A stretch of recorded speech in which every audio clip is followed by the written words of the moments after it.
What's up, everybody? Jay Raven here with one specific duel I had in my match against Amaba from Warzavaki. Warzavaki? I think that's how I said it. I might be saying it wrong. I'm sorry.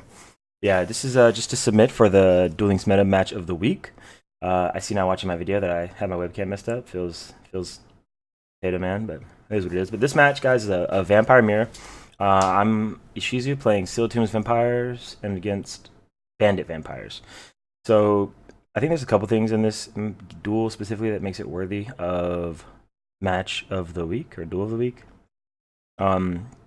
Just some neat interactions. I thought, like, I'm not really a vampire player. I haven't played it a whole lot yet. I've played it some, a decent amount, but not, like I said, an extreme amount. So there's a lot of stuff I still don't know yet, or I guess I'm not, I don't know, familiar with, whatever.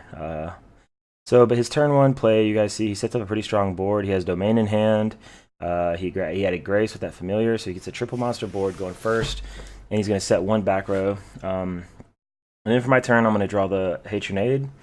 And so I'm like, oh, Trinade, cool, but I'm really worried about that back row being an enemy controller, right? I'm like, I'm just probably going to lose the enemy controller, and I'm trying to think of how to play around it, whatever. Clicking a lot because I do that. Ultimately, I decide not to use the Hey Trinade because if it is an enemy controller, like I'm afraid of, like, then Hey Trinade's not going to matter because he'll still just probably OTK me on the following turn. And if it's a takeover, which I consider as well, then Trinade's not going to do anything because he'll just resolve it anyways. So I ultimately decide not to use the Trinade, and I struggle trying to decide if I want to summon, I believe, Samurai Skull or Gozuki. And I ultimately went with Gozuki in order, I guess, to have that summon from Grave effect, I think is what I was thinking. And I don't think that it really matters terribly which one you go with in this match. Well, never mind, I shouldn't say that because they do pop your monsters in this deck a lot. So, but either way, I go with Gozuki, right? And what happens, of course, in this mirror match is he activates a freaking takeover on my Gozuki effect, right? So, takes him a second though. He needs to think about it. There we go. So he goes in with his takeover. Takeover means, my Gozuki Mill is going to allow him to pop a card on the board. And I say, oh, well, in that case, I'm not going to go Retainer or Familiar. I'll go Sam Skull. That way, if he pops my Gozuki, I can banish Sam Skull to summon probably the Sam Skull from my hand. Or possibly the Vamp. But once I do that, I think he realizes, okay, he put a Sam Skull. He's not going to... Like, he obviously is probably trying to generate, a special summon here. So he decides to pop his own monster, which, just opens up some space for him, which is good, and deny me that special summon effect. And I'm like, all right, that's not the end of the world for me. So I think what I do next is I set my takeover, and I set the Trinade, which I kind of scared myself with because I'm like, wow, he's just going to bandit that away. But I do activate Sealed Tombs there, and then I get rid of the Retainer. Come on.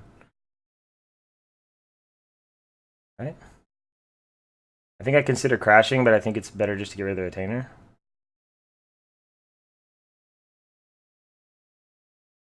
Yeah, okay. I finally make the decision. I get rid of the Retainer. I end my turn with Sealed Tombs active on the field, and with my opponent at 2,500 life points. And I know he has Grace and Domain in hand, okay? But I also have Takeover. So this is one of the interactions I thought was really neat, was this interaction with Takeover. Because he gets his Grace, and I'm like, okay, he's about to have a Grace effect on me. I'm like, all right, that's going to suck. He goes Grace effect, and I say, wait, I can take over now to, force my field spell, just like he did to me when I had Gozuki. But, so what I do is I toggle on, I wait till I send my spell, and then his field spell activates and targets. I kind of was like, what if he targets my back row? That'd be funny.